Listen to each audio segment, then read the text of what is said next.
La última canción.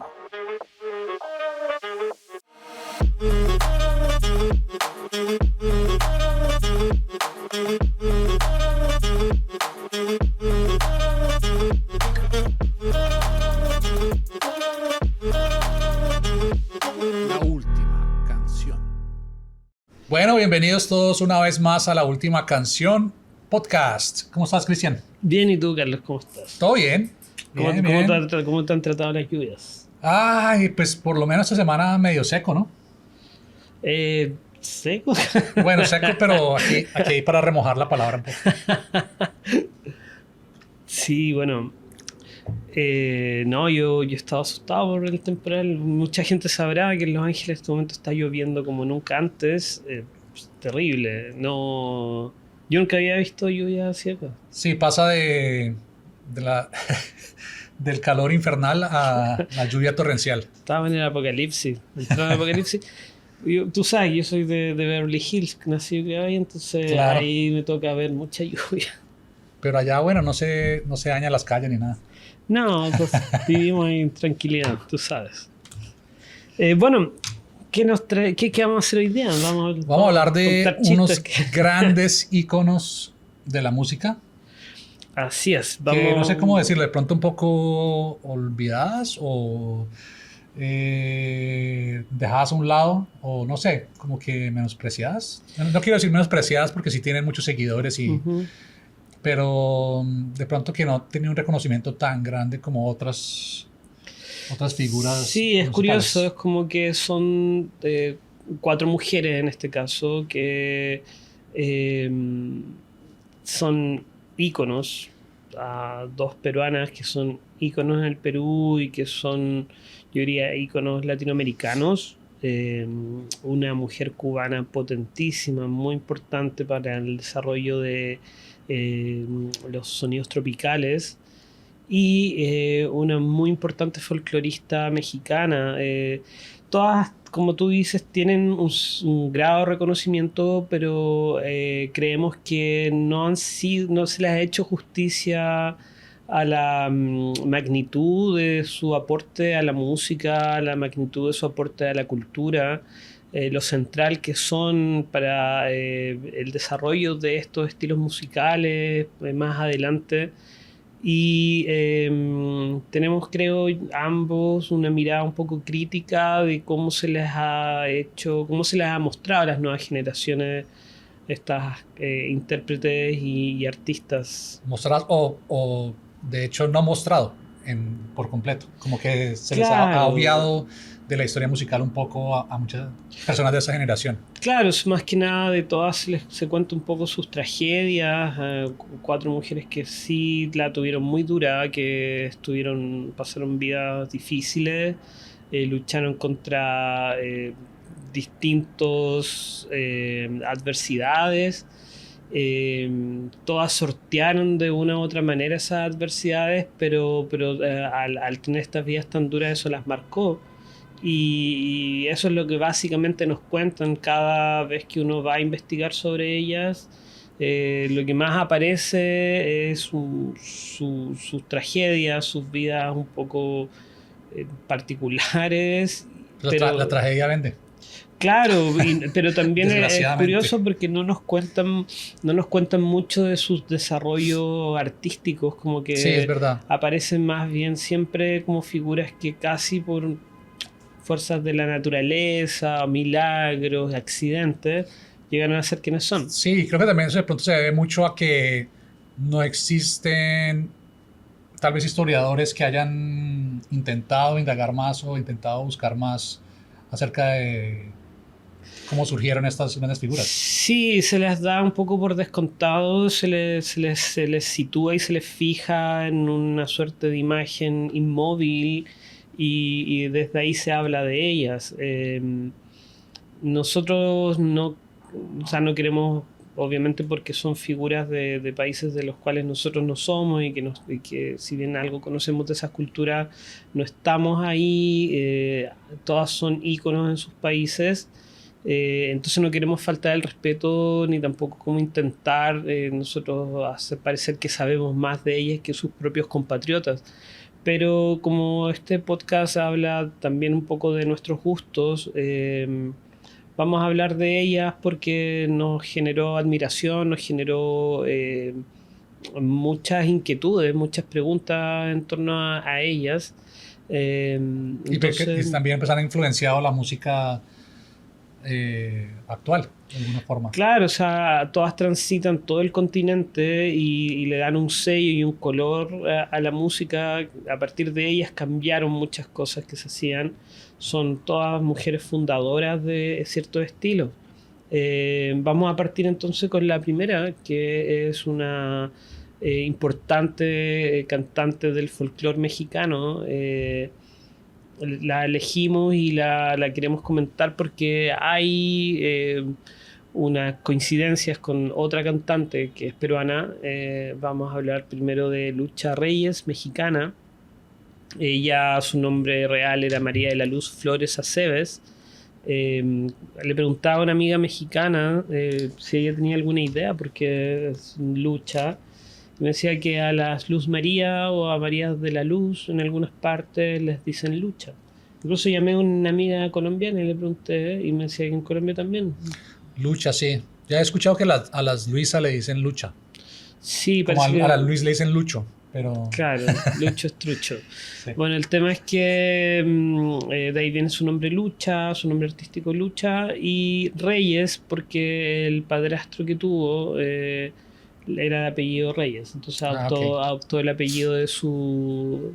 De alguna manera el hombre que la cuidó y la crió hasta ya entrada en la adolescencia. Bueno, Lucha Reyes se le reconoce popularmente y es conocida en México y en el mundo prácticamente como la reina del mariachi. Ella de temprana edad, cuando empezó a indagar en la música, se unió a las incipientes bandas de mariachi que estaban surgiendo en Guadalajara. Ella es de Guadalajara, nació allá en el año 1906, no se tiene muy claro. Esta es otra cosa que es interesante de estos personajes, que a pesar de la relevancia que tienen, a pesar de que son personajes centrales dentro de sus estilos musicales, igualmente hay muchos datos perdidos de ella y se les reconoce, digamos, casi al final de sus vidas, pero... Hay muchos rumores, muchos mitos, muchos claro, o sea, datos inexactos, datos que se contradicen. Exactamente, como que se busca una versión oficial. En el caso de esta Lucha Reyes, de... su origen humilde, su sentido de superación, cómo llega, digamos, a la música y eso la catapulta a niveles de ídola nacional. Pero ella dueña de una voz impresionante. Hace sus primeras incursiones en peñas, digamos, en lugares como tabernáculos. Poco a poco empieza a entrar y se le empieza a reconocer su voz. Y pega un salto en algún momento donde un periodista que la conoce la convence de que ella tiene que irse a Los Ángeles, acá en California. Uh-huh. Y ella trabaja su voz, busca una dirección, yo creo que también por el tiempo en el que ella empieza a cantar, busca desarrollar una voz de soprano. Su voz adquirió tintes y adquirió una potencia que siento que los discos que nos han llegado hasta ahora y que se pueden escuchar por Spotify, es fácil de encontrarla.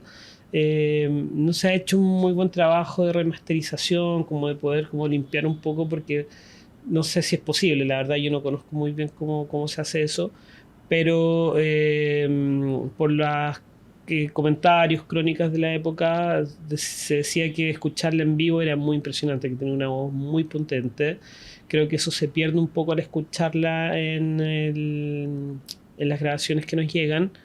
Y agarró popularidad muchísima. Ella tuvo la posibilidad de viajar fuera de México a una gira en Alemania. Y ahí ocurre un suceso bien particular porque ya venía teniendo un poco de mala suerte, había tenido ciertas enfermedades, era bastante delicada de salud. Se empieza también a percibir que era muy dada al alcohol. Él tenía ciertos comportamientos medios erráticos. Ujú. Y en esa gira que van a Alemania, el productor los deja a ella y sus músicos absolutamente desamparados. Así. Se retira y ellos iban con sus vestimentas de folclore mexicano que no estaban preparados para estar en la nieve, y eso a ella le genera una enfermedad que es bastante grave, que la hace retirarse de la música por un año. Y ahí viene, digamos, yo creo, O sea, el promotor las llevó y los dejó allá. los dejó allá, desapareció, Qué los perro. dejó en un lugar súper poco apto para estar, ellos muertos de frío, o sea, una cosa terrible. Que vamos, igual, una vez que uno entra un poco en la historia de la lucha reyes mexicana, o sea, como nos cuentan, digamos, la historia, es un constante de tragedia tras tragedia, de mala Sí. suerte tras mala suerte. Un carrusel de tragedias. Claro, que es casi tragicómico, y que yo al menos me genera un poco distancia, porque creo que eh, ella era un personaje bastante más potente, más de una presencia y tal vez de un carácter mucho más fuerte que el como nos muestran.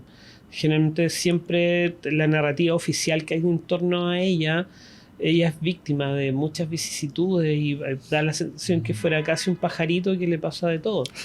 Entonces, ella finalmente, luego de un año de retiro, vuelve a la música, y aquí, digamos, no sé si es un mito, no sé cómo se puede comprobar esto, pero digamos que es como una de las historias fundantes de cómo creció su figura, que esta enfermedad le generó a sus cuerdas vocales una suerte de cosa media raspy, media como que rasposa, Sí, sí, sí. que le hace como subir sus tonos y agarrar un carácter y una personalidad a su voz que finalmente es la voz de la lucha Reyes, que se trasciende, digamos. Entonces Que, cambió su voz pues, le dio como un carácter personal. claro, Realmente, le como... dio un sabor distinto, y eso la transformó en algo bastante particular. Lo otro que hacía Lucha Reyes en escenario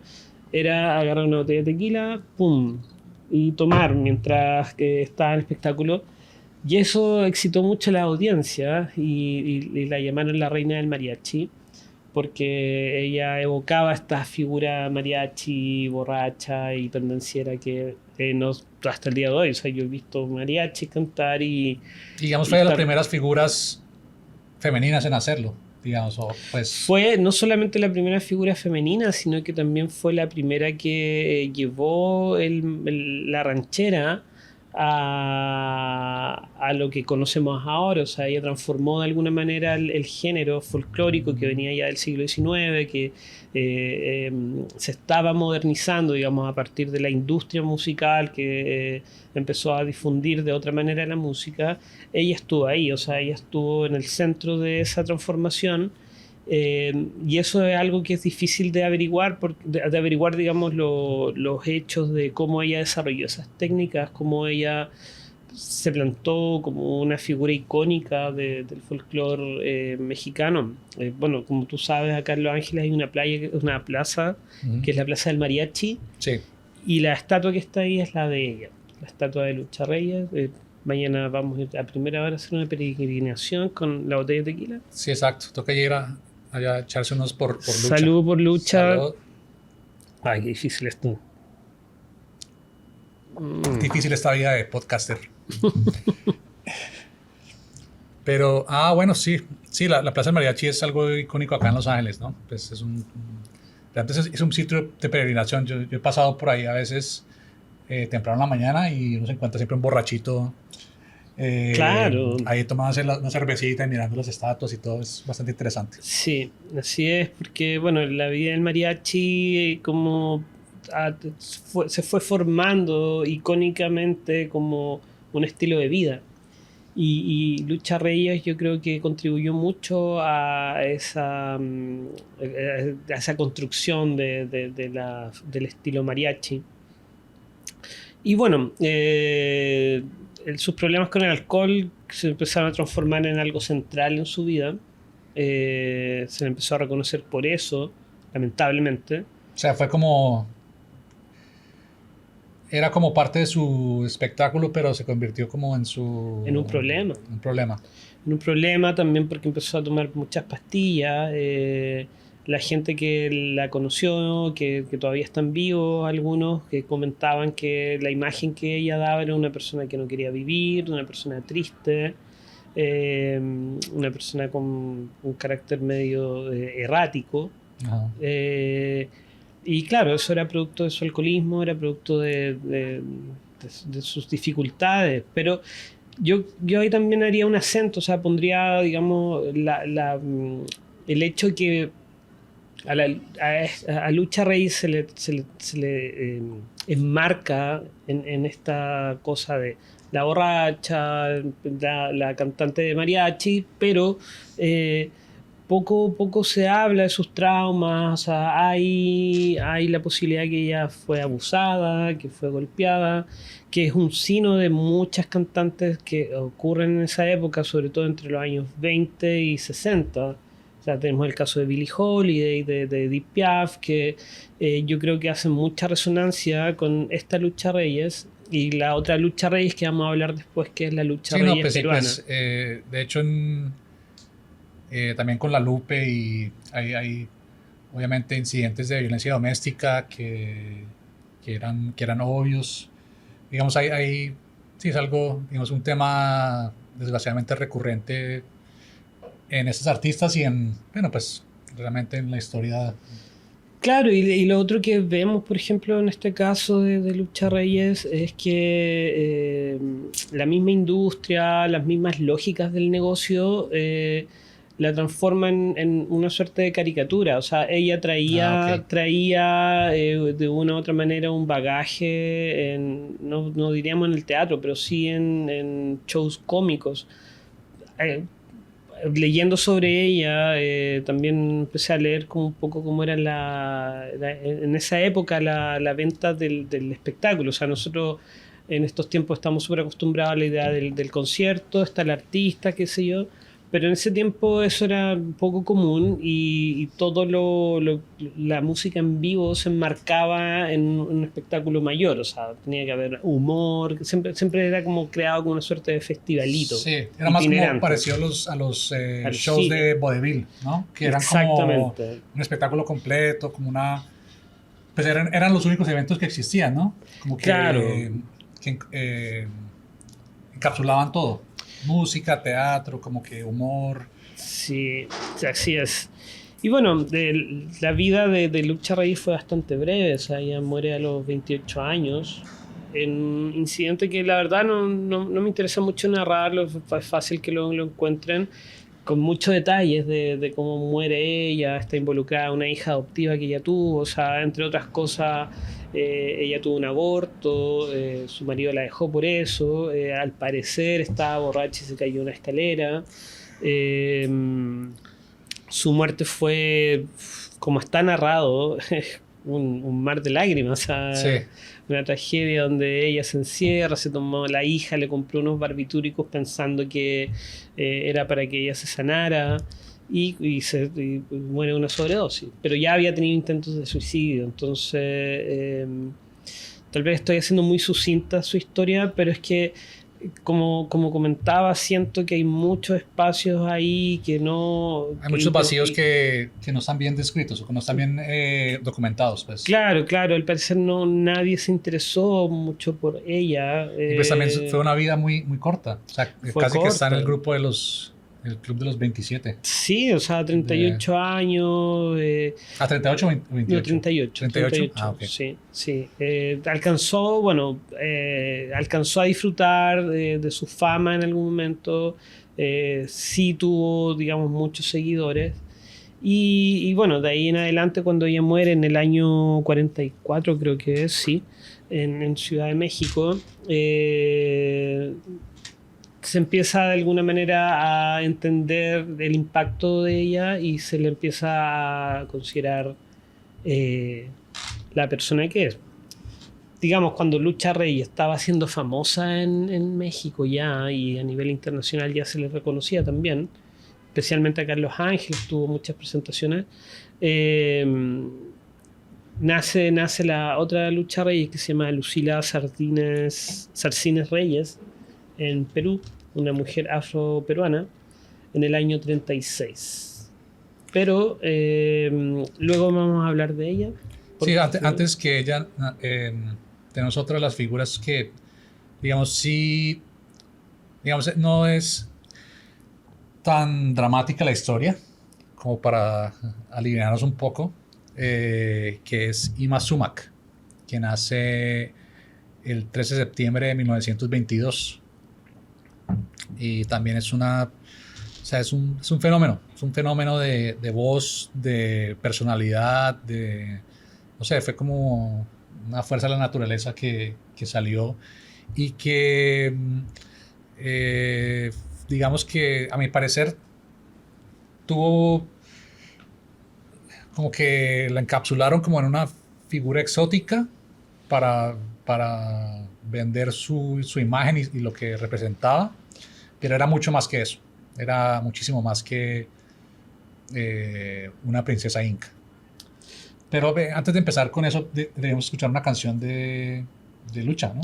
Sí, vamos a escuchar una... Bueno, Lucha Reyes tuvo varias canciones que fueron hit, que fueron éxitos.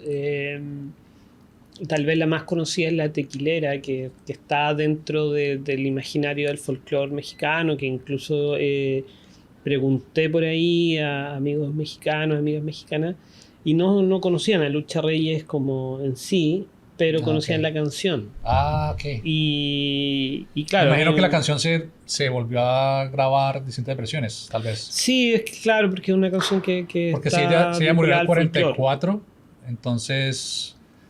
Sí, pues, ciertamente se volvió a cantar, pero ciertamente yo creo que está la imagen de Chabela Vargas como que cubre un poco, eclipsa un poco. claro, eclipsa todo lo que es Lucha Reyes mexicana.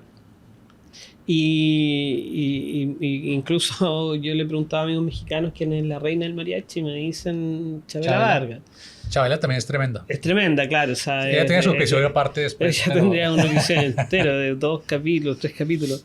Pero es importante porque a mí lo que me interesa de esta Lucha Reyes y de las otras cantantes que vamos a hablar, que es la Lupe, Ima Sumac y la Lucha Reyes peruana, que todas tuvieron... Hay algo que las hace, que las eclipsó, que independiente de sus tremendos talentos y de que sí tenga seguidores que todavía no se le ha dado el sitial y la justicia que se tiene que hacer por ellas, que es ponerlas en el centro del canon musical de sus respectivas culturas. Pero una vez dicho esto, vamos a escuchar La Mensa, que es la canción que... ¿La Mensa? Okay. Que ella es bien juguetona, digamos que cuando uno la empieza a escuchar más en su discografía, ella jugaba mucho, ¿sí? Tenía un sentido del humor, o sea, sí. En su música hay un sentido del humor y en esta canción yo creo que se refleja un poco eso de ella. Ok, escuchemos La Mensa entonces de Lucha.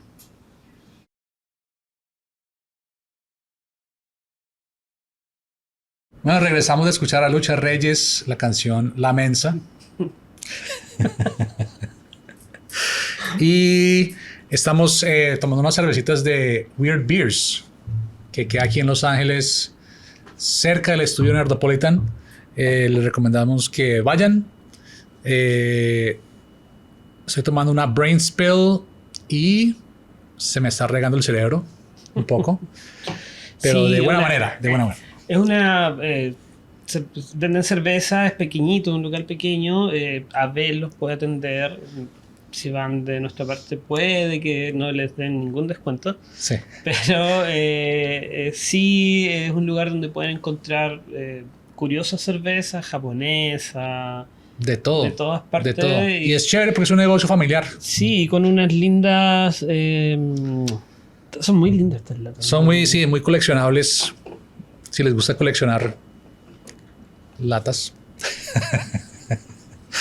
Pero sí, un saludo a los de Weird Beers porque son una nota siempre y siempre están ahí para apoyar. Así es. Bueno, entonces, después de esa canción, ¿cuántos tequilas te tienes que echar? Upa. No, o sea, el tema de tomar tequila y escuchar música mariachi es algo que yo he practicado un par de veces y te juro que lo recomiendo. Y digamos, ¿toca el tequila con limón y sal o no? No, esas son... Eso no se usa, ¿cierto? No, esas son Eso como diríamos los mexicanos, esas son mamadas. Sí. Disculpen el lenguaje. Ay, Cristian, ¿qué son esas? No, pero sí, digamos, mucha gente dice que no, que con limón y sal, pero yo como que no, pues ¿por qué? ¿Qué? ¿Eso te quieres deshidratar? No, ya, olvidamos ese tema porque el tequila es como es. Exacto. Lamentablemente lo están tomando en esto, se toman en unos chopitos, en unos shots, pero bueno. Nos somos super shots. Entonces, quería preguntarte, vamos a hablar entonces ahorita de Ima Sumac.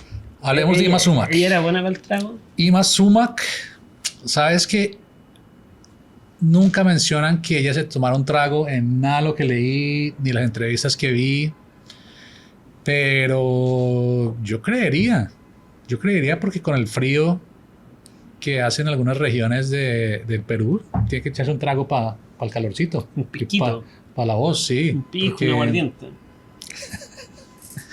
Sí, pues yo creería, pero no está comprobado. O sea, de lo que investigué y aprendí de Ima Sumac es que cero drogas, cero alcohol, como que conservó su voz. También su voz era como un tesoro prácticamente, ¿no? Era bien profesional. Pues era como un fenómeno, era bien profesional, pero no tenía un entrenamiento profesional, digamos. Fue autodidacta. Sí, y pues ella dice que ella creció en Cajamarca, es una región en Perú, y dice que ella aprendió a cantar con los pájaros, como que les cantaba y ahí fue como que aprendió a cultivar su voz, pero es algo como, fue algo asombrante para todo el mundo porque tenía un rango de 5 octavas.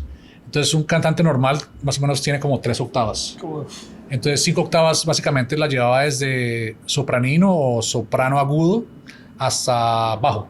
Wow. Entonces es un rango que es como, o sea, que casi nadie nunca ha tenido. O sea, ciertamente estamos hablando de una cantante única en la historia. Sí. Ima Sumac no ha tenido y yo creo que difícilmente va a tener a alguien comparable a ella, especialmente por sus características como de curiosidad, de entrar en géneros musicales que personas que tienen la voz que tenía ella no exploran normalmente. Sí, exploró básicamente todo. O sea, estuvo desde prácticamente con filarmónicas, interpretando piezas operáticas y hasta rock, hasta techno alemán, de alguna manera. Entonces, como que... Hay dimensiones de ella que, bueno, yo creo que cualquier persona que la haya escuchado una vez no queda indiferente porque todos conocemos, o sea, los que la conocemos desde un lugar así como muy de la fiesta, es el mambo que canta ella. El mambo, sí. El mambo es algo de lo principal, pero digamos eso fue ya cuando transicionó al escenario estadounidense. Cuando fue firmada por Capitol Records, fue que empezó todo eso del mambo. Pero fue como una especie de una forma de venderla para públicos. Entonces, digamos, ella, bueno, su nombre completo es Zoila Augusta Emperatriz Chavarrí del Castillo. Y creo que había algo de tensión en la familia. Entonces, ella cuando empieza o graban su primer disco con la Compañía Peruana de Arte, del cual el director era Moisés Vivanco, que era su esposo, o se convirtió en su esposo después. Ella cambia su nombre a Ima Sumac porque no quería que en su familia supieran. Ah, Entonces, de ahí nace el nombre Ima Sumac. ¿era joven Que ella cuando partió? sí, sí, eso fue ella nació en el 1922, y ese disco se grabó en el 42. Entonces tenía 20 años. 20 años, Sí. jovencita. Entonces estaba joven, todavía un poco temerosa. Sí, me hizo pensar en mi hermano, jovencito. Pero bueno. Saludos, Antonio. eh, pero sí, digamos, ella empezó con ese primer disco que grabaron en Buenos Aires.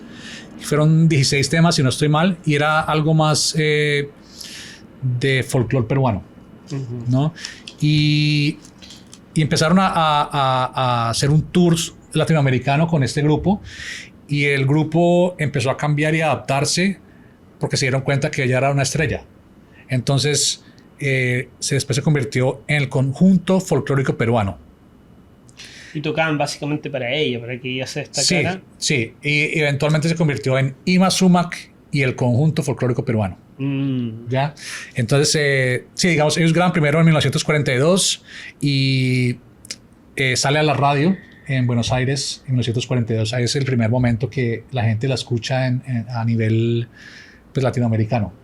Sí, es bien importante, yo creo, que eso que tú dices, porque también estamos hablando de mujeres que se confrontaron a un periodo de la historia en que la radiodifusión se transforma en algo bastante central y nos permite escuchar cosas que sin necesidad de estar ahí en las presentaciones en vivo ya podías como empezar a... se empieza a difundir la música, básicamente. Sí, digamos que es complicado, es un momento de guerra. Está en una guerra mundial. Claro. En algunas trincheras pueden existir algunos radios que estén tocando música. Y recuerdo en algún momento mi mamá me contó del abuelo de ella que en los transmitían traducciones de los discursos de Hitler por radio. Y entonces era como que muy extraño. Yo, ¿en serio? ¿Pero por qué? Y no, pues porque antes él era como un político que estaba ascendiendo y como que era normal. Y después después de todo lo que pasó, pues lo ve de una forma rara, pero claro, la radio era el medio de difusión masiva que existía en el mundo. Exacto, Era lo que había. Los periódicos se demoraban más, o sea, era más demorado. Existía el telégrafo, pero pues eso no estaba al alcance de todo el mundo. De hecho, los periódicos, había mucha gente que no podía leer todavía en muchas regiones del mundo. Sí, o sea, entonces la radio realmente era... suplía muchas cosas. Bueno, la radio está el día de hoy, que siento que está en su momento casi de retirada, lamentablemente. Pero Sí, se pues, sustenta de todas maneras. O sea, yo al menos escucho radio, me encanta escuchar radio. pues pero- que es como la forma, mantiene la tradición oral, que es como Sí. una forma de mantener la historia, ¿no? Y claro, yo creo que esto de los podcasts de alguna manera es la transformación de lo que fueron los programas de radio. O sea, hacen un poco esa misma lógica. Es correcto, sí. Entonces ella fue la primera vez que la escucharon fue desde Buenos Aires. En 1942, en Buenos Aires. Y comienza una gira por Latinoamérica. Fueron a Brasil, creo que estuvieron en Chile, Argentina, en Perú. Las reacciones fueron adversas. No les gustaba su forma de cantar e interpretar música folclórica peruana. No fue muy bien aceptada al principio. O sea, realmente no fue aceptada hasta Después de mucho muerta, ¿no? después. No, creo que en 2006, perdón, 2 años antes de morir, recibió un reconocimiento por el gobierno peruano. Pero O sea, nunca, se demoró un poco. Claro, Sí. pero la crítica no fue, digamos, muy amistosa con No, ella. realmente ella se volvió famosa por fuera de Perú y por fuera de Latinoamérica, mucho más que dentro de Latinoamérica. Digamos, ella ya en 1946 llegan a Estados Unidos, ya con el Incataqui Trio, que era ella, Moisés Vivanco, su esposo, y una prima de ella. Ujú. y empiezan a tocar en distintos sitios en Estados Unidos, dentro de ellos Carnegie Hall, o sea, sitios grandes. O O sea, sea, venían con fuerza, eran venían con todas, sí. estelares, bien, bien estelares. Y ahí es donde los descubre Lex Baxter, que era un representante de Capitol Records, que tenía a cargo crear un movimiento que se llamó Exótica. Entonces el Exótica empezó con música polinesia o del Pacífico, con la música tiki básicamente, ¿no? Que fue conocida como tiki después. Lo que después en los 90 se llamaba como... tuvo como un nombre también, como que siempre que era música como extranjera. World Sound. Claro, Algo World así, Sound, como World Sound, sí. Era como el World Sound. No, World Music. World claro, Music, World Music del momento, sí. Entonces era como básicamente maniobrar las cosas folclóricas de cada nación del mundo para que fueran comerciales en como una zonas... suerte de arca de Noé de los sonidos. Sí, como un licuado ahí de cuestiones, pero pues fue importante para ella porque la firmaron en Capitol Records y se vino a vivir a Los Ángeles. Entonces desde 1950 se vino a vivir a Los Ángeles y eso fue, o sea, cambió la vida de ella para siempre. O sea, se transforma en una estrella. Se transformó en una estrella y automáticamente fue reconocida como una estrella porque pues físicamente tiene una fisionomía muy particular, muy hermosa, tiene unos rasgos increíbles, su voz, pues obviamente ya hablamos que tiene un rango sin par y podía, era maleable entre géneros. Entonces cantaba con una filarmónica, cantaba con un trío, cantaba con lo que fuera y siempre ella aportaba, o sea, era también de esas voces que era reconocible inmediatamente. O sea, como que dices, esa es Inema Sumac.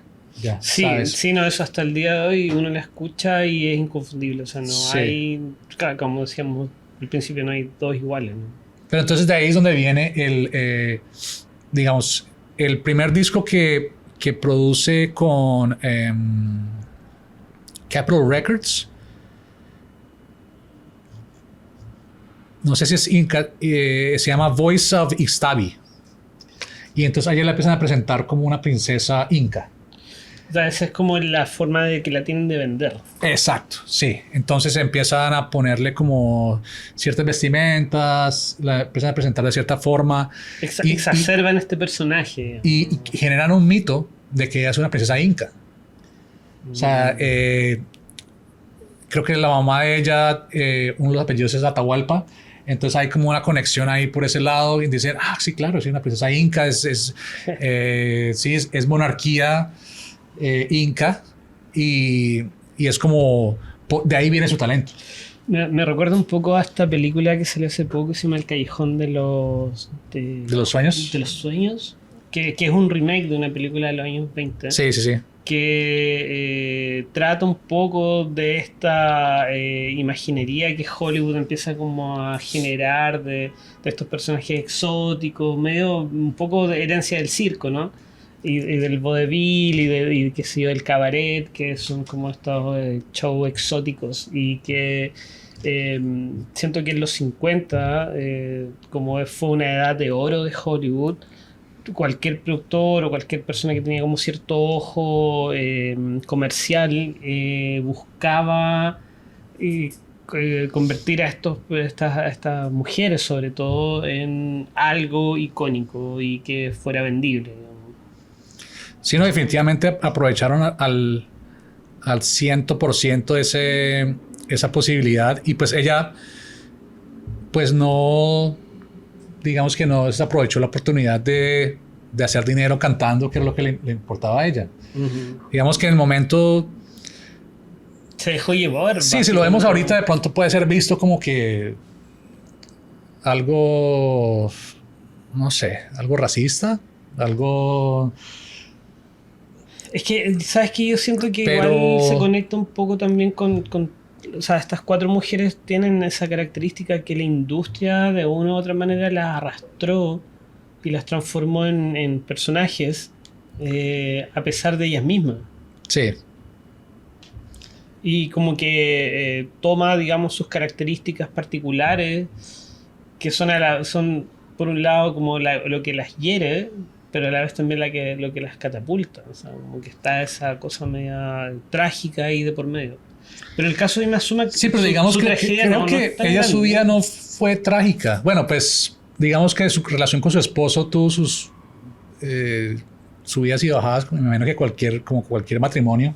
Se divorció de él, se volvió a casar con él y después se divorció otra vez. O sea, tenía una relación tórrida con él. Sí, sí, sí. Y de hecho es como pues como vivía en Hollywood y Hollywood está lleno de farándula y escándalos. Digamos, hay como, no sé si conozco una serie que se llama Cheaters. Entonces, creo que es el primer episodio de Cheaters que existe en la historia. Que ella fue a confrontar al esposo que la estaba engañando. Fueron a la casa de ella. Pero ella consiguió un equipo de grabación Ujú. que la acompañara y lo hizo público. Hizo público el O sea, hecho se de que... prestó para el show. Sí, ¿Y exacto. qué año más o menos? Eso fue en el 54, si no sé mal. Wow, cuando... Wow. 1954, sí. Entonces pueden encontrar el material ahí en YouTube y es en blanco y negro y está sin audio, pero es ella llegando a la casa, se ve el equipo llegando detrás de ella, abre la puerta, creo que el amante. Pero espérame, ¿eso era actuado? No, supuestamente O sea, fue como el primer reality show. Sí, exacto, lo grabaron como en vivo mientras estaba pasando. Y se ve ella como agarrándole el pelo al esposo Wow. y después discutiendo con la amante y la amante como que no se escucha nada. Entonces uno puede como que más o menos Uno imagina leer lo los que labios y está decir, listo, está diciendo eso, está diciendo que, bitch. perra, no sé qué. You're saggy ass. Saggy ass shit. Pero entonces, sí, digamos, eso fue, o sea, nunca imaginé eso porque también ella se ve como alguien, bueno, cuando lo ves presentándose en escenarios gigantescos, teatros. Ella tuvo una gira en la Unión Soviética que debía durar 2 semanas y cuando estuvo las 2 semanas le dijeron por favor quédate 6 meses. Y entonces se quedó 6 meses en la Unión Soviética haciendo conciertos porque estaban enamorados de su presentación. Claro, es que eso la hace también súper única. O sea, ella podía atravesar fronteras que para otras personas estaban vedadas. Sí. Pero también ella se transformó en una figura del espectáculo en Hollywood, ¿no? Sí, también actuó en una película con Charlton Heston, en donde era una princesa inca, y canta en Machu Picchu. Entonces, pues sí, creo que esa película fue como la inspiración para Indiana Jones. Es un arqueólogo que, bueno, ya buscarán esa, no sé, no quiero hablar de Charlton Heston que me cae como gordo, Sí. pero... Muérete luego, viejo. Pero no, sí, digamos que hay muchas cosas que me parecen mucho más interesantes de ella. Bueno, también estuvo en Broadway en una obra que se llama Flajuli, que también interpretó una princesa inca que tiene una lámpara de Aladino por alguna razón. Y bueno, pues no fue un éxito, pero digamos que... Para mí la única princesa inca que existe es Wendy Zulka. Pero... la verdadera princesa inca. Sí. Oye, pero me da la sensación como que a ella... Bueno, ella se prestó para eso, era parte de su negocio, Sí, pero claro. también fue arrastrada a convertirse en una suerte de fetiche, de cliché de lo que era esta cosa. Sí, ella lo permitió. exótica. Pues es que no hay ningún referente antes como de ese tipo de explotación. De esa forma, creo que fue algo inocente y fue como, es decir, pues si es una forma de yo expresarme como artista, pues está bien. Creo que no, o sea, creo que ahorita los artistas lo hacen de una manera mucho más consciente y sin remordimiento alguno. O sea, lo buscan Sí, básicamente. exacto, y lo buscan y es su forma de hacerse famosos. Su emo. Exacto. Entonces, no sé, no le veo, digamos, Hollywood y la industria musical sí la vendieron de esa forma, pero creo que, no sé si la culpa caiga sobre ella. No creo que la culpa caiga sobre ella de ninguna forma. ¿Y qué piensas tú como su relación con Perú, como con la cultura peruana, o como con las audiencias peruanas? Pues es muy interesante porque ella siempre, en entrevistas que hizo, siempre dijo que ella era peruana, amó Perú. Eh, de hecho, habían mitos o como chismes que ella era una ama de casa de Brooklyn y que se llamaba Amy Camus, que es Ima Sumac al revés. Pero ella dijo, no, eso no es verdad, yo no soy de Brooklyn. Le tocó desmentir ese rumor. Ella siempre estuvo enamorada de su país, de su folclore, pero lamentablemente pues no fue muy bien aceptada ahí. Creo que en Perú hay problemas, bueno, también en muchos países de Latinoamérica hay problemas entre la población mestiza o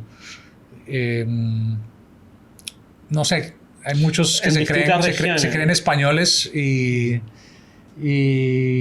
entonces dejan a un lado su población. Todavía tienen lealtad hacia la corona. Exacto, con todos esos hinchas colombianos que hay del Real Madrid, me parecen los más estúpidos que hay. Pero Sí, bueno, yo creo que eso lo vamos a ver súper de lleno en la siguiente figura que vamos a hablar, que es la lucha Reyes peruana, que yo creo que en ella se sintetiza y se condensa todas esas tensiones raciales o identitarias que con la aparición de lucha Reyes peruana se viene un poco a mover el ajedrez. Y ahí hay otros problemas en Perú, que bueno, la verdad es que igual teníamos ganas de hablar de Perú por la situación que está ocurriendo en este momento en Perú. Nos preocupa, creemos que está muriendo gente efectivamente. Y Mazuma, que es un personaje peruano medio exógeno, por así decirlo, que es peruano, que bebe de la cultura peruana. Los primeros discos de Imazuma son de folclore peruano, son bastante interesantes. O sea, la propuesta de ella musical es realmente innovadora. Obviamente para los puristas, los cultivadores del folclore peruano no les iba a parecer tanto porque ella viene y irrumpe. Pero en el caso de la lucha Reyes, que es Lucila Sarcines Reyes, ella bebe del sentir popular, lo que le llaman en Perú la canción criolla, que viene un poco, yo no diría oponerse, pero sí la oficialidad, el discurso oficial opone la canción criolla versus la canción andina, versus la música andina. Okay. Y en el caso de Imazuma, que ella era más vinculada a la música andina. A la música andina. Sí, claro. Y Lucha Reyes no, a la música más vernácula, más que fue aceptada, por así decirlo, por las clases dominantes. Y que la ponen de relieve para poder hacerle frente a esta música andina que venía un poco llegando a la ciudad con la inmigración del campo y del indigenismo.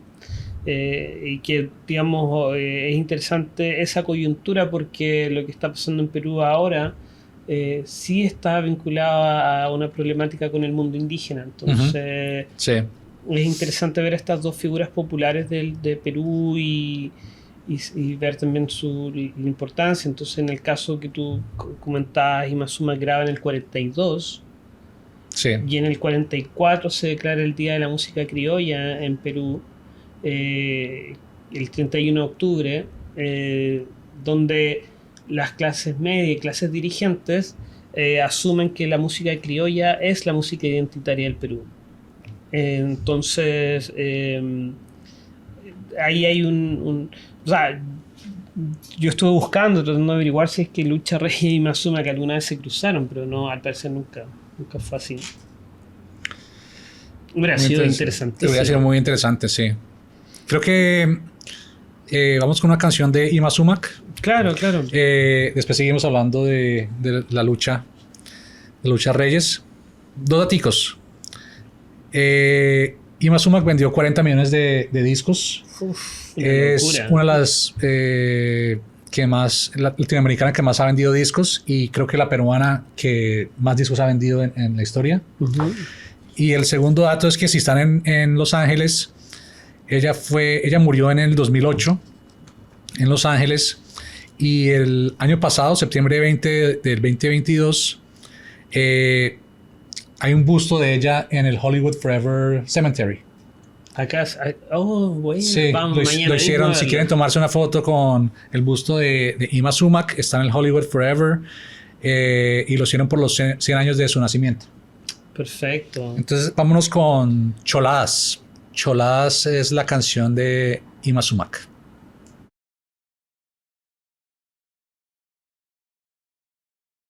Entonces, acabamos de escuchar Choladas de Ima Sumac. Bueno, pues, o sea, queda corto el espacio que le dimos a ella. Hay mucho más por hablar y por, digamos, indagar en su historia, pero digamos que dejémoslo ahí por ahora. Digamos, es una de las pocas artistas peruanas que tiene una estrella en Hollywood. Uh-huh. Y realmente su importancia es inmensa en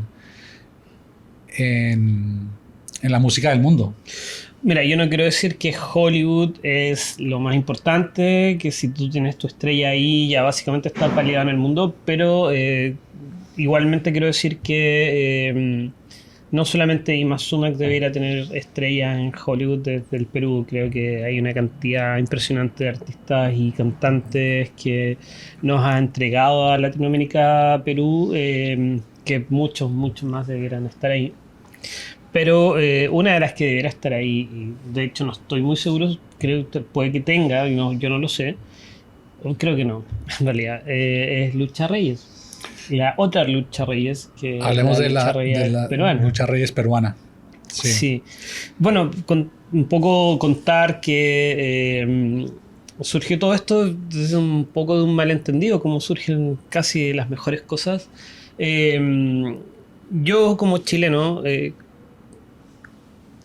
tuve contacto con la música de Lucha Reyes porque el vals peruano pega mucho en Chile, porque son nuestros vecinos y es un sentimiento porteño, básicamente en la ciudad de Valparaíso, eso prendió mucho, y porque además también hay un personaje que se llama Lucho Barrios, Uh-huh. que se incrustó y está metido en la cultura popular chilena, y creo que no hay ningún chileno que no sepa o no conozca o al menos no haya escuchado de Lucho Barrios. Y canciones que Lucha Reyes hizo famosa y que están en el cancionero popular, rondan básicamente ahí. Entonces, cuando yo empecé a vivir acá en Los Ángeles, en una ocasión me ofrecieron hablar públicamente por los derechos de los inmigrantes en el marco de las protestas que surgieron después de la muerte de George Floyd. Se organizó algo en la Plaza del Mariachi, que está acá en East LA, ¿a cuánto? 10 minutos de acá, ¿no? Sí, estamos cerquita, sí. Y como hablamos en algún momento, es una zona donde por así decirlo, articulación política del mundo migrante latino, especialmente mexicano, genera sus cosas, digamos, sus locales, sus lugares de reunión. Y intenta mantener su comunidad ahí. Claro, articulan su comunidad de manera política, discursiva, cultural. Y combatiendo la gentrificación. La gentrificación, claro, que es como tal vez la principal amenaza de sus maneras de vivir, digamos, sobre todo del mundo mexicano y chicano. Y bueno, yo estaba en esa plaza y realmente vi una estatua que decía Lucha Reyes. Sí. Y la verdad es que mi lógica y mi proceso mental fue súper estúpido, porque yo dije, oye, qué buena que tengan una estatua de Lucha Reyes. En mi cabeza, sí, la Lucha Reyes peruana, porque no, sí, conocía la Lucha Reyes mexicana. Claro. Y entonces, cuando comenzamos a hablar de la posibilidad de hacer este episodio sobre estos personajes, nos encontramos con la Lucha Reyes mexicana. Y ahí nos cayó el 20, como dicen en México, de que efectivamente existían dos Luchas Reyes, ambas muy importantes. Y fue una de las razones que quisimos hablar de ambas, pero además también porque sus historias son muy parecidas. O sea, la Lucha Reyes peruana muere a los 37 años, la mexicana a los 38, ambas con vidas muy difíciles de orígenes humildes. A ambas las han en el discurso oficial enmarcado dentro de esta idea de superación. Decir, bueno, Lucha Reyes es un ícono en Perú, pero no solo en Perú, también en toda Latinoamérica. O sea, cualquier persona que se acerca o se aproxima a las canciones de Lucha Reyes va a encontrar ahí un tesoro, unas tessituras vocales, unos sabores y colores vocales y de sentimientos que si uno se sienta a escucharlo realmente conmueve.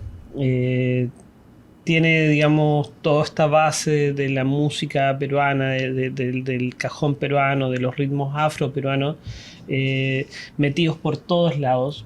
Es decir, también que ella nace en el año 36, el 19 de julio, en el Rímac, que es una zona cercana a Lima, o sea, que está en Lima, pero es como, digamos, un barrio muy reconocido. Y marcada desde la infancia por la tragedia, por la muerte de su padre, por su madre tratando de sacar adelante a muchos hijos. Hay, nuevamente, como en el caso de la Lucha Reyes mexicana, una cantidad de imprecisiones, una cantidad de vacíos y de imposibilidades de saber exactamente los datos duros de la historia de su vida. Algunos dicen que tenía 16 hermanos. Hay un documental importante que se hizo sobre Lucha Reyes de Jorge... Javier Ponce, que lleva adelante una investigación y el 2010 lanzó un documental sobre ella, que es tal vez el esfuerzo más importante que se ha hecho para rescatar la historia y la vida de Lucha Reyes como de manera más real y darle una proyección hacia el futuro. Donde en una entrevista ella dice que tuvo 16 hermanos y ella era la menor de 16 hermanos y su mamá luchó por sacarla adelante. Difícil, finalmente, porque en Perú ella es afro-peruana, y eso en Latinoamérica, por ejemplo en Chile, siempre hemos negado la existencia de comunidad afro. Tuvimos poca, pero tuvimos. En Argentina, ¿para qué decir? O sea, en Argentina no... Si tú le preguntas a un argentino, te dicen, no, en Argentina no existen negros. Sí. Pero ya en Uruguay, así, digamos, hay comunidades afro-uruguayas, en Bolivia incluso. Y tal vez en Uruguay también es como más, aceptan un poco más y es como integrado a la... Está más, a la cultura, como, ¿no? está más integrada a la cultura en relación a la música, por ejemplo, Sí. en los carnavales. Y en Perú también, porque, digamos, la población afro-peruana, no sé qué tan numerosa es, pero sí influyó. Y eso tú lo puedes ver en el fútbol, por ejemplo. Sí, claro. En Perú siempre existieron jugadores negros que, digamos, eran populares. Entonces...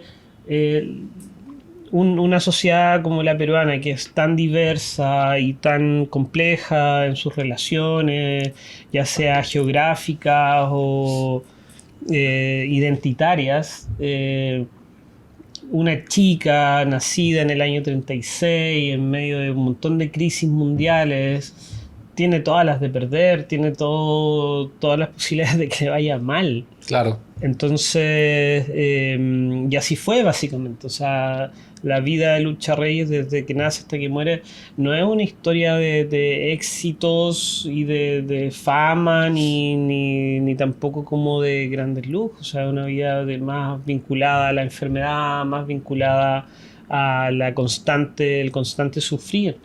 Pero nace con un don, básicamente, nace con una virtud que es su voz, es su manera de cantar, y eso le da... No tuvo una formación profesional. No, ella se formó en el rigor de la vida, básicamente. pidió limosna, ella estuvo en ambientes altamente vulnerables, bueno, escuchando y leyendo cosas sobre ella. Comentan mucho que en la zona donde ella nació era muy común ver llegar hombres, ver a las niñas y posiblemente conmigo se las secuestraban o derechamente y preguntarle a la mamá si se la podían vender. Entonces estamos hablando de abuso infantil, y ella estuvo expuesta a eso siempre. Hasta que la mamá de Lucha Reyes se da cuenta, bueno, y en ese todavía no era Lucha Reyes, eh, una de las soluciones que tenía, digamos, esta situación era dar en adopción a los hijos o mandarla a un convento y eso fue lo que se hizo con ella. La mamá la envía a un convento donde Lucha Reyes se educa más que en cualquier otra cosa. Ella siempre dice, se educa en los valores. Ella contó que antes de entrar al convento habían cosas que estaban mal, que se Ujú. hacían, que digamos moralmente eran malas, y que en el convento ella entendió y pudo como establecer valores entre lo que estaba mal y lo que estaba bien. Y salió del convento después de 5 años que la fue a buscar la mamá, con un poco de tristeza porque ella, como una persona como muy vulnerable, en el convento pudo acercarse a una suerte de estructura y salió con metas más claras y eso yo creo que le dio un carácter y la formó en su educación para después dedicarse a lo que se dedicó. Sin, o sea, digamos, con mucha convicción en su talento, pero eh, claramente tuvo que pasar por un montón de humillaciones y eso hay que decirlo claramente. Creo que Lucha Reyes es una historia de lucha, es una historia de resiliencia, es una historia también de superación, pero yo creo que al igual que la lucha reyes mexicana también la encasillan en esta idea como del sufrimiento, de una constante tragedia y una constante, digamos, para el discurso oficial estas ideas de superación, como la cuentan a ella y como la cuentan a la otra lucha reyes, son bien útiles. Pero no se detienen en los detalles, no se detienen, digamos, en la cantidad de situaciones que tuvo que pasar la persona real. Entonces como que se invisibiliza un poco la persona real y se queda solamente con el personaje. Claro. Y eso es un poco duro, digamos. Sí, sí, sí. Y también es como esa victimización un poco de un ídolo para hacerlo más relacionable, no sé, como más,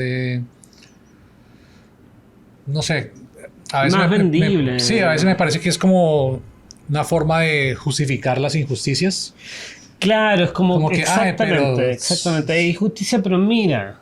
sí, pero mira, pero ella sí pudo, ¿por qué no? Claro, y Sí, sí, tenía sí, todo en contra. sí, exacto, es como un sistema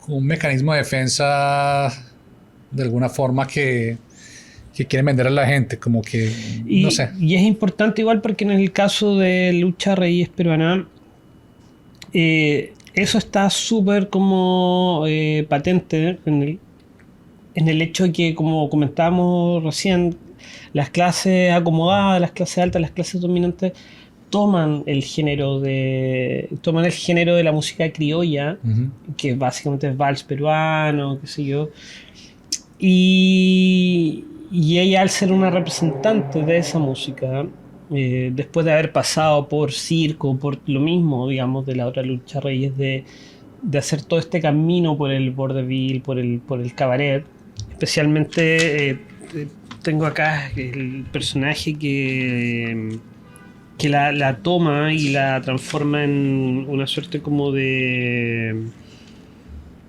Ferrando, que es bien, bien central en la historia de ella, porque Ujú. Ferrando era como un productor de eventos, humorista, y él armaba, digamos, su show y la mete, digamos, en esta compañía donde ella empieza a participar. pero ella no solamente participa como cantante, sino que también participa como actriz. Y Ferrando es un personaje bien particular porque él, digamos, dentro del mundo afro, y creo que todos lo hemos escuchado, no sé si tú lo has visto, pero el tema de que tú puedes ser afro, pero de una piel un poco más clara, Sí, sí, y claro, sí. miras en menos al afro que es más oscuro. Sí, sí, sí. Así como que, Sí, hay digamos, discriminación dentro de las comunidades afro también. claro, Sí. y bueno, y de nosotros los blancos hacia los negros también, o sea, Ujú. constante. Y el tema es que, bueno, no somos blancos, somos latinos, pero como que nuestra piel a veces genera como esas confusiones estúpidas. Sí, Y nada, somos absolutamente latinos. Pero el tema es que Ferrando empezó a tomarla a ella y hacía chistes de ella horribles, Carlos, es que eran unas cosas horribles, anda. pero eso era en escena o qué, o En cómo. escena, o sea, Ah, sí. digamos, O sea, era como el hazme reír de él, como que. claro, claro, la ponía como digamos, él la ponía para el show. Sí. Bueno, y ella estaba en eso, digamos, todo ese camino que ella hizo en esta compañía de Ferrando, lo bueno que sacó Lucha Reyes fue que se granjeó en el show, o sea, ya entendió, agarró como el sentido de lo que significaba el show, el espectáculo. Ujú. Y, pero obviamente su salud deteriorada, diabetes juvenil maltratada, eh, siempre la mantuvo débil, pero ella, digamos, se dio cuenta que la música y el canto era lo suyo, era lo que le iba a sacar de, digamos, de toda esta vida de privaciones, pero tuvo que hacer casi oídos sordos a todo lo que le pasaba en su entorno, que era el racismo rampante. O sea, nosotros somos de Latinoamérica y sabemos cómo es el racismo en Latinoamérica. Es duro, es discriminador con todo lo que parezca de piel más oscura. En Perú, Sí. digamos, hay que entender que en Perú hay una élite que viene de los tiempos de la corona y Sí, claro, que porque existió era aristocracia un en Perú. virreinato y. Claro, ahí está el dinero. Sí, exacto. O sea, ahí está el dinero. Y cuando pierden el poder de la corona española, las élites igual permanecen. Claro. Y esas herencias permanecen. Y en el caso de Lucha Reyes la transforman, la ponen en el centro de algo para hacer desaparecer otros conflictos. Y Se lo bueno, usaron como un comodín total, para total. aguar ahí conflictos sociales. Claro, y el camino que hace Lucha Reyes es bien duro, no tiene éxito real, o sea, le servía, digamos, para vivir día a día. Yo la encuentro su historia muy parecida a la de Billie Holiday de una u otra manera, como que tiene muchos rasgos similares a los de Billie Holiday.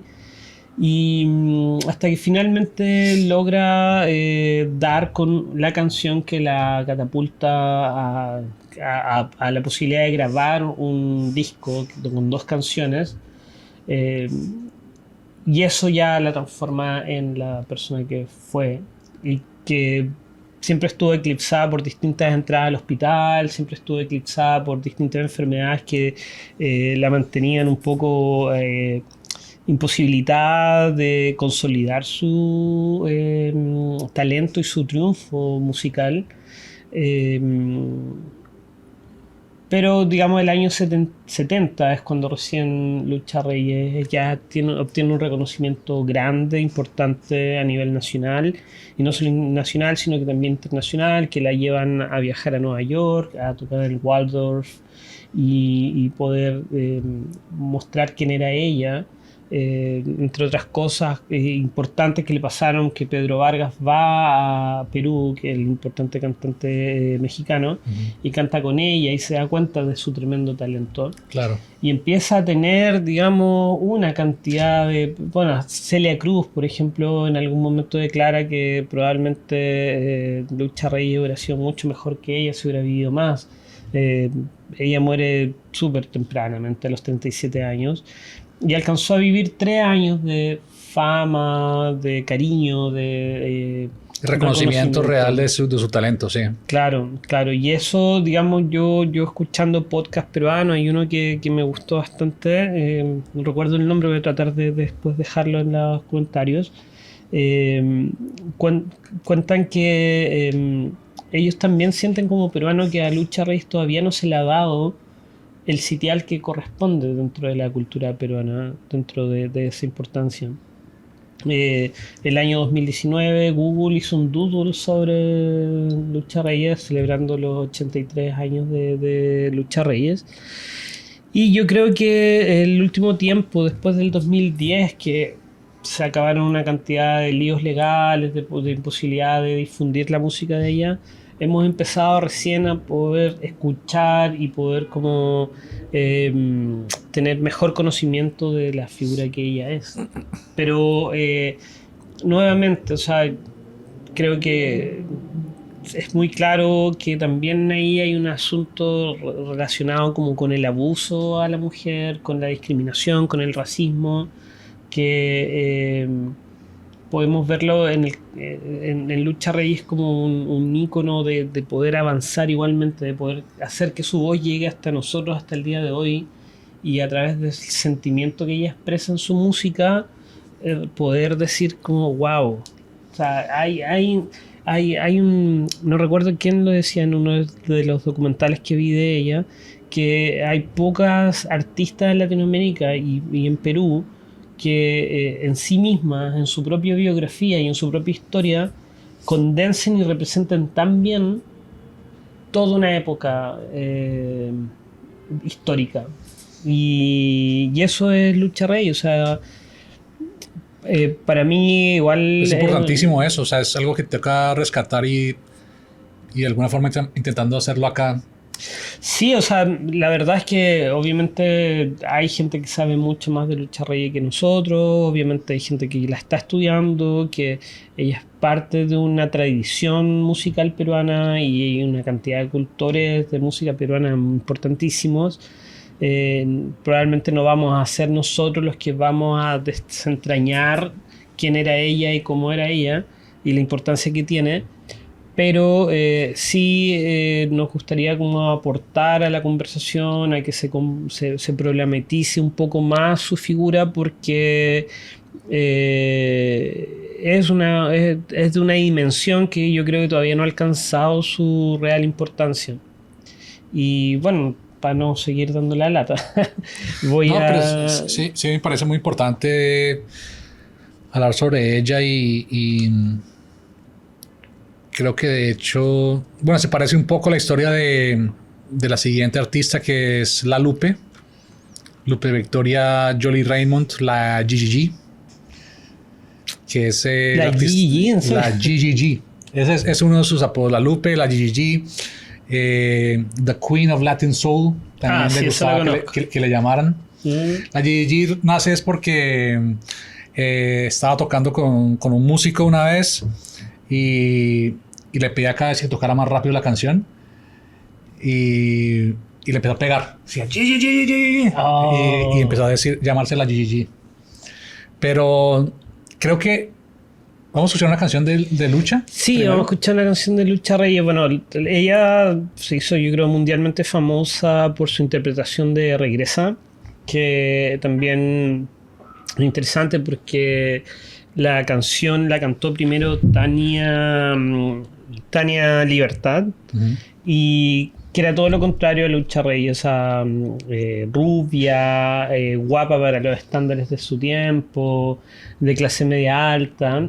Ella canta esa canción y la disquera que se había comprometido con el trabajo de Lucha Reyes le ofrece reinterpretarla, y la versión de Lucha Reyes mata a la otra versión y se transforma, digamos, en lo que se enquista en el sentimiento popular.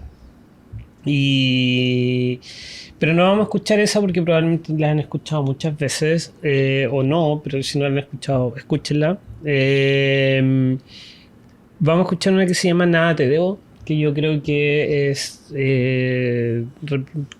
donde está el sentimiento muy popular de la dignidad de la persona de pueblo.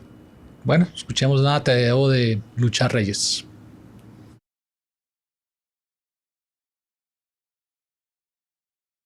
Y bueno, ahí teníamos a la gran Lucha Reyes. Tal vez para las personas que están en Spotify no están viendo lo que nosotros estamos viendo, que es a mi compañero vistiendo una elegante peluca. No, me sacó pelo esa canción.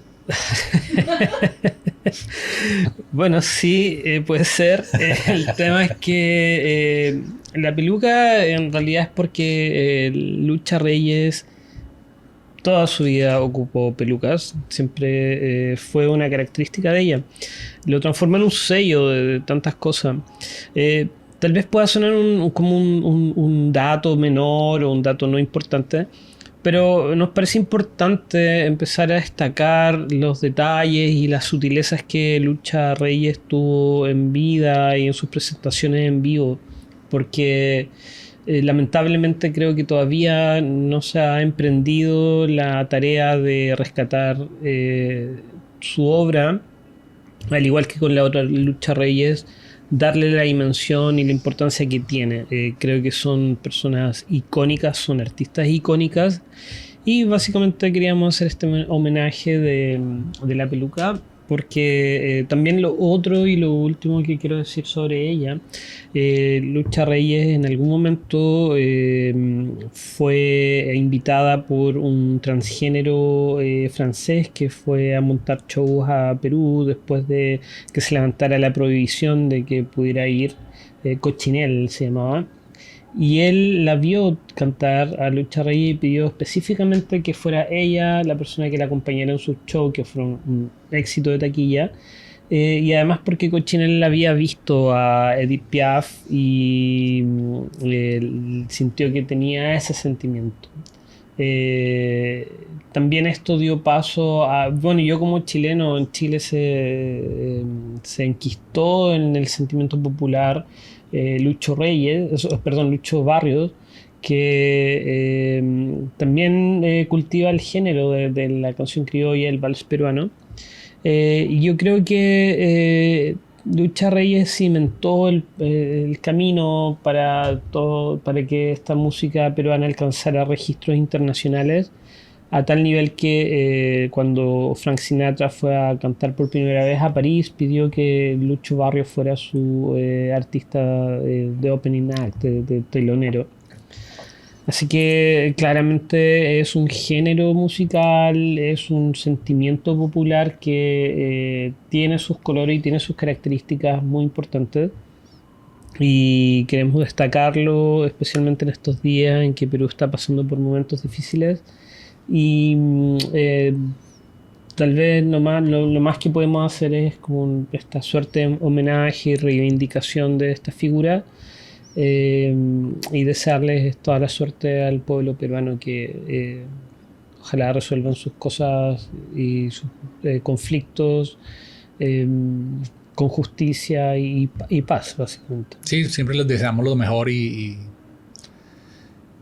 pues encontrar una unidad y una paz que beneficie a todos.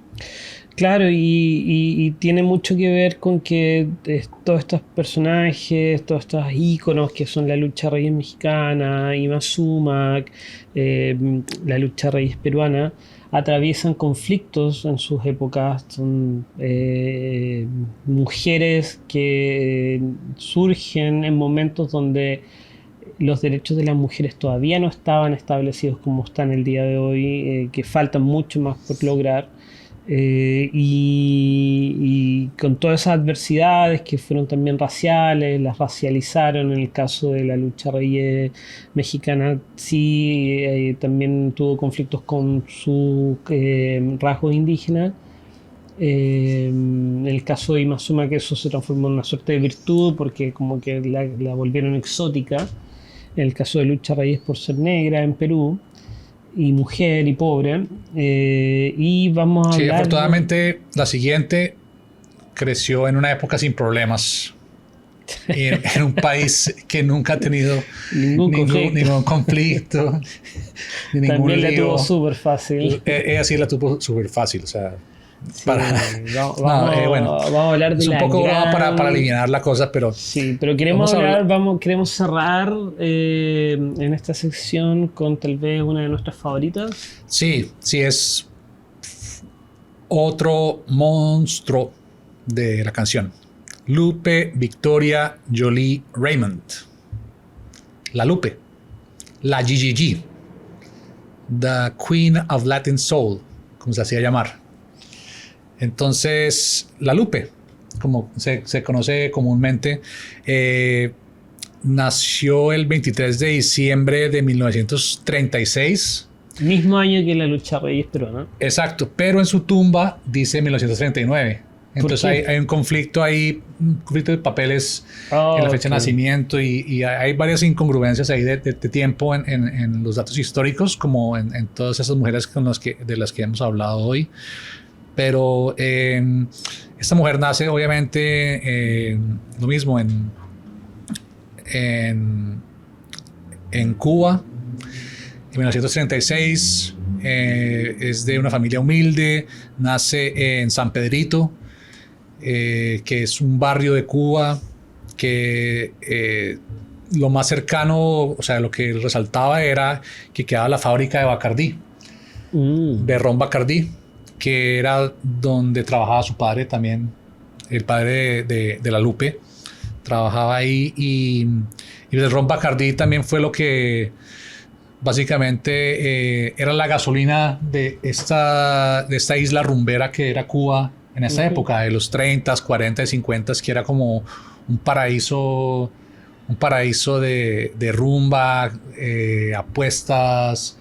Era como Para usar una palabra peruana que se le atribuían a la morena de oro del Perú, que era la lucha reyes, un lugar de jarana. ¿De jarana? Sí. De jarana. Sí, era el lugar, era un lugar en el Caribe donde iba todo el mundo a pasarla bueno, básicamente, ¿no? De Estados Unidos, de Europa, llegaban al Copacabana, que era famoso. Era un lugar que encapsulaba muchos géneros musicales latinos. Tenía flamenco, tenían son, rumba. Era una rumba completa en esas épocas. Y pues ella crece, la Lupe crece en ese sitio, en esta época, en ese entorno, ¿no? En ese entorno, y pues su padre quiere que ella sea una profesora. Uh-huh. Y pues la empuja para que ella estudia en la universidad y crea, digamos, estas bases educativas que tiene, o sea, esa inteligencia que tiene, esta formación, pero tiene un llamado natural hacia la música. Su padre era músico, pero él aprendió a tocar guitarra solo. O sea, era músico empírico. Sí, bueno, a mí me da la sensación que mucha gente en Cuba tiene, digamos, una cercanía con la música. No necesariamente son profesionales, pero es como que es algo cotidiano en las casas. Sí. Entonces ella como que se empieza a ir por ese lado y dice que sus influencias fueron Edith Piaf, francesa, Lola Flores, española, y Olga Guillot. Entonces, me gusta Lola Flores, ¿qué crees que te diga? Sí, no, o sea, buenas influencias para escoger, creo yo. Sí, o sea, es un tándem bien potente. Es una buena mezcla.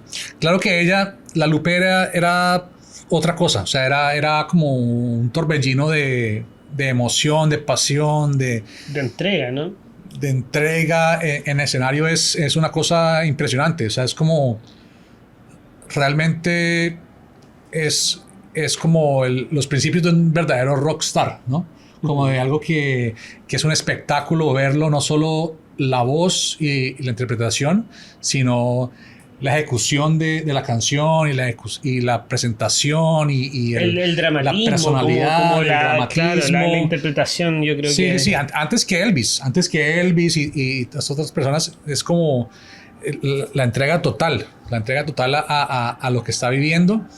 Y pues ella empieza con un trío que se llama el Tropicúa. Uh-huh. En el Tropicúa conoce a su esposo, que es el Yoyo Reyes. Uh-huh.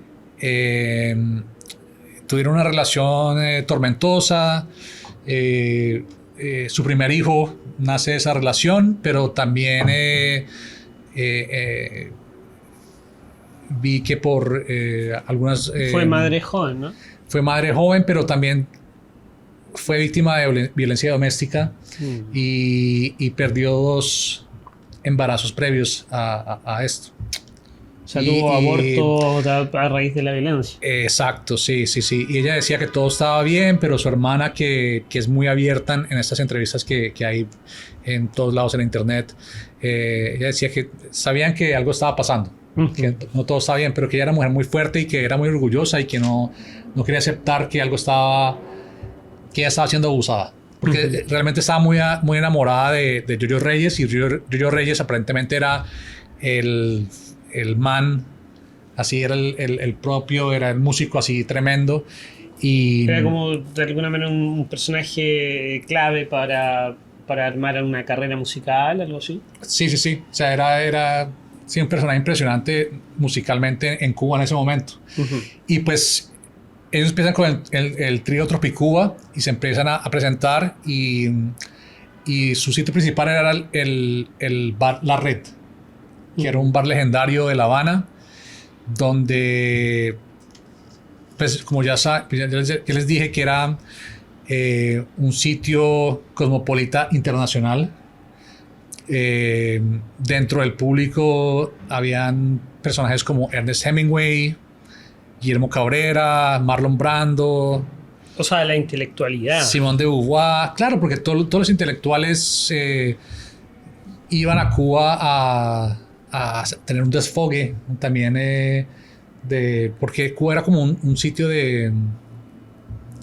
Bueno, previo era como a... un escape, no sé, obviamente era un escape. Previo a la revolución, del pecado. Previo a la revolución, y en los primeros años de la revolución también mantuvieron un poquito eso, y después ya cambió obviamente, pero Tennessee Williams, Jean-Paul Sartre la vieron presentarse en esos sitios en Cuba. Buen personajes capitales, o sea, sí, centrales. Exacto. Y la vieron como algo que nunca habían visto en la vida, como una fuerza natural, como algo que era impactante y hermoso. Y eso es lo que era ella.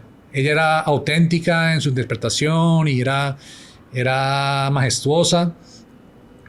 Y entonces ahí es donde uno empieza a ver como en las interpretaciones de la historia, como dicen, pero era porque ella estaba en la santería y porque ella estaba poseída en los escenarios.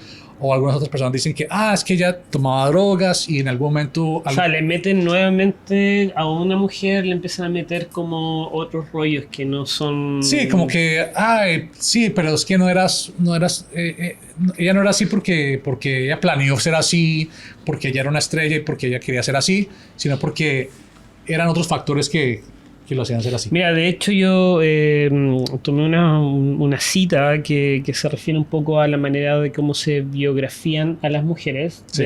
Sacada de un libro de Marcel Proust, del escritor francés, y que dice: las malas biografías le añaden un perturbador terror a las vidas de las mujeres.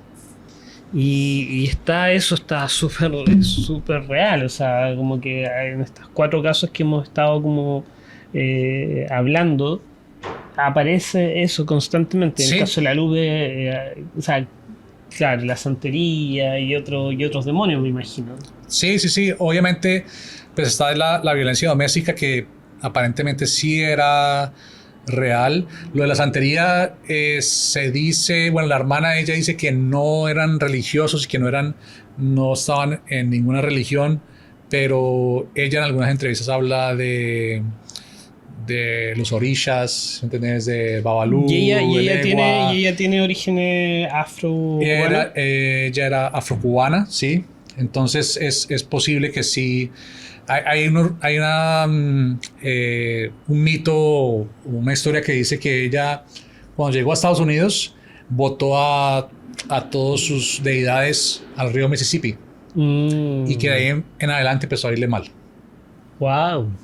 Entonces hay como distintas historias y es como un poco confuso qué creer o qué no. Entonces voy a intentar mantenerme lo más posible algún tipo de línea narrativa.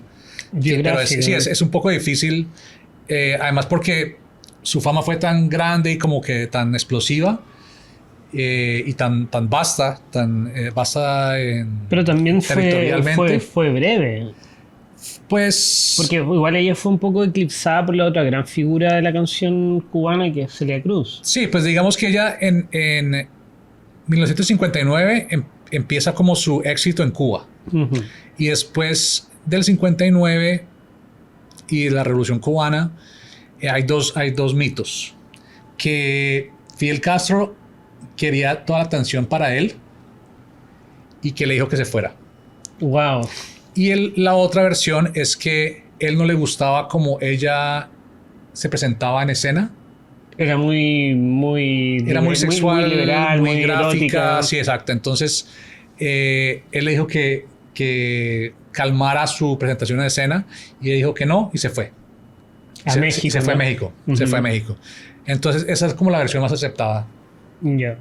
Sí. Ah, pero sí, ella entró en conversaciones con el poder. Pues esa es como la... Sí, exactamente, sí. Sí, entró un ente regulador a decirle, hey, tú no puedes presentarte así, esto no es la... Esta no, quiero hacer un acento cubano ahorita. Esta no es la imagen que queremos presentar. Entonces necesitas como calmar un poco tu imagen, tu sexualidad y todo esto, porque pues ella acostumbraba a desvestirse, pues no desvestirse completamente, pero quitarse prendas, cantar, quitarse los zapatos. Tenía esa vocación como de cabaret, de espectáculo, de Copacabana. Exacto, sí. Se quitaba las piezas que tenía en el cabello y cantaba abiertamente y era muy... o sea, le gustaba sentir la conexión con el público. Entonces esa puede ser una de las versiones más aceptadas con la que vamos a ir, que ella se fue a México después de eso. Pero también hay tiene harto que ver como con la disquera en la cual ella como que firma contrato. Pues en Cuba la disquera no entra tanto en efecto. Primero ella va a México y de ahí va a Nueva York y firma y pues graba un disco con Mongo Santamaría, ¿no? Que es el monstruo ahí del jazz, Latin jazz. Claro, lo que pasa Y es que ella produce, hace el primer disco, o el único disco que con Mongo Santamaría, que es Mongo Santamaría Presents La Lupe, que el productor es Quincy Jones, que ese, si lo conocen, pequeño muchacho ahí. un humilde Sí. productor que, Un humilde productor. Que no hizo muchas cosas.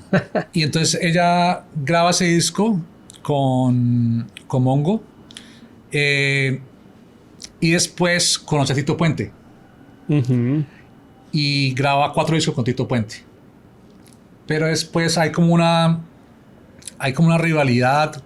Se lleva muy bien, pero hay una rivalidad y hay como problemas ahí entre ellos dos.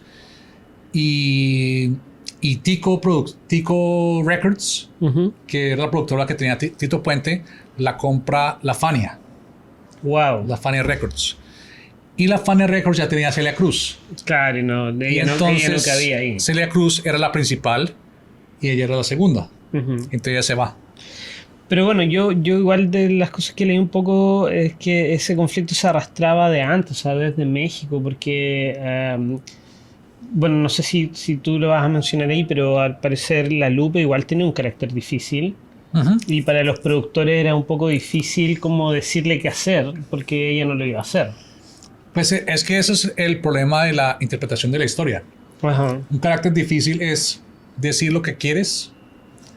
Entonces, simplemente porque ella decía, no, la canción no debería ser así como yo digo. Entonces decían que era una mujer difícil. Claro. Pero si un hombre dice, si quiero que la canción sea así, pues simplemente es un hombre asertivo, directo, productivo, ¿sí me entiendes? Entonces como que de pronto era difícil, de pronto no. Que bueno, igual es importante que lo menciones porque yo creo que también es lo que la diferencia de Celia Cruz, que era una mujer más como dada a decir que sí, a aceptar, a dejarse llevar, digamos, por lo que le decían que hiciera. Sí, es verdad. Creo que antes de pasar a lo de Celia Cruz, que igual hasta donde entendí tenían una relación entre ellas como de amigas, pero la rivalidad la creó la disquera. Mm. Pero hay algo muy importante. Cuando ella parte de Tito Puente, Ujú. ella hace una canción como un slapback song a Tito Puente. Oh, wow. Y no, Tito me dejó. Como lo que le llaman ahora una tiradera. Ajá. Lo que Tito hizo me la- dejó. Y no sé no- cuánto. esa misma, la innombrable.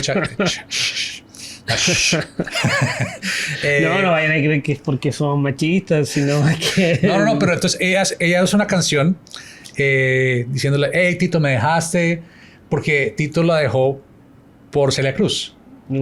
Wow. Entonces ella hace una canción diciendo todo eso, Ujú. y Tito Puente, ¿qué hace? Contrata para su siguiente álbum y para su gira a un grupo de transgéneros que se llamaban La Lupo, Oh my God. que se vestían como La Lupe y cantaban canciones de La Lupe. Y esa fue su manera de vengarse él de ella. Wow. Entonces como que no sé qué pensar de eso, pero creo que era un dato importante para votar ahí. Porque es como que... Es loco igual porque efectivamente la Lupe cayó en un olvido en algún momento, sobre todo en los 80, un poco antes de su muerte. Y es la comunidad gay neoyorquina la que rescata su trabajo. Sí, realmente. Y la comunidad gay neoyorquina y la comunidad gay hispanoamericana, realmente. Claro, Miami, pues, ya. Y hasta, digamos, está Pedro Almodóvar, que incluye en la película Mujeres al borde de un ataque de nervios. Ujú. La canción final es de La Lupe. No, digamos, hay como... No sé, es como otro caso de... Digamos, ella se volvió famosa en Estados Unidos. Ujú. Ella fue famosa y estuvo en el show de Dick Cavett, que era un tipo que era como... Tenía un talk show, ¿no? Y cantó una vez con él y fue impresionante porque ella nunca dejó de ser quien era. Ujú. Y eso es lo importante realmente de ella, aunque tuvo muchas cosas en contra, nunca dejó su personalidad a un lado. Yo creo que a mí... Hay como rumores también de abuso de drogas, Sí. porque sus Su energía. presentaciones en escena eran tan frenéticas y tan Tan- o sea, parecía poseída en algunos momentos, ¿no? Sí. Entonces, digamos, su asistente personal dice que ella no tomaba drogas, que ella no tomaba alcohol, que ella no fumaba, pero que solo hacía una cosa antes de subirse a la escena. Se tomaba un upper. Explica qué es un upper. Un upper, pues, puede ser metanfetamina, puede ser muchas cosas, pero dice que nunca cocaína, nada de eso. Se tomaba una pastillita naranja cuando se subía y una pastillita azul cuando se bajaba. Entonces, un upper y un downer. Entonces, cuando se subía al escenario, se tomaba una y cuando se bajaba. Pero entonces ahí está el mito otra vez de la familia dice que ella nunca tomó nada y está ese problema. Y pues ella fue famosa, tuvo una casa muy grande en New Jersey, estuvo en todo el circuito de lo grande del Latin Jazz y Latin Soul en Nueva York, que fue algo impresionante. O sea, uno puede entrar a YouTube y ver ciertas presentaciones de La Lupe en vivo en malísima calidad. Sí. Pero sí, o sea, Digamos, hay una de 1984 que fue cuando se reunió otra vez con Tito Puente. Sí, Y es en un bar pequeñito Sí. en Harlem, si no estoy mal. y la grabación es horrible. Es pésima. Es pésima. Pero se alcanza a percibir un poco que ahí lo que estaba pasando era una locura. Sí. Y pues ya en ese momento ella hacia el final de su vida, pues ella dijo en una entrevista que tuvo un accidente en su casa y tuvo un problema de espalda. Y un día estaba presentándose enfrente de un público y Dios le habló y le dijo que a ellos no les importa que estés en dolor. Y... Debes preocuparte por ti misma. Wow. Y entonces ella una revelación. se volvió cristiana después de eso. y fue como una predicadora cristiana después de eso, evangélica cristiana. Y Eso fue en los 80. en los 90s. Perdón. Los 80s hasta el Hasta 92, que muere, ¿no? que fue su muerte, sí. Se murió en el 92. Pero murió también muy joven, 55 años. Le queda un montón de rato. Sí. Entonces también es como una historia un poco triste. Tuvo, no sé, o sea, tenía como tanto carisma. O sea, fue aceptada tan fácilmente como por el público, porque era como ese equilibrio entre algo peligroso y interesante. Edgy, que le llaman ahora. Sí, que es como lo que crea como un poco de, casi como morbo de ver, como que De adicción. esto es muy interesante, puede salir muy mal, pero quiero seguir viendo. Eso es lo que ella tenía y que le florecía naturalmente. Tú sientes Entonces, que la Lupe se parece más a Imazuma que en ese sentido, ¿no? sí, puede ser algo como más visto en otros públicos como exótico, tal vez. Mm. Mm. Sí, Sí. bueno, y lamentablemente también como que a ella se le encasilló en una... O sea, al igual que todas estas mujeres de las que hemos hablado, encasilladas en el conflicto, encasilladas en cosas que eclipsan un poco sus talentos.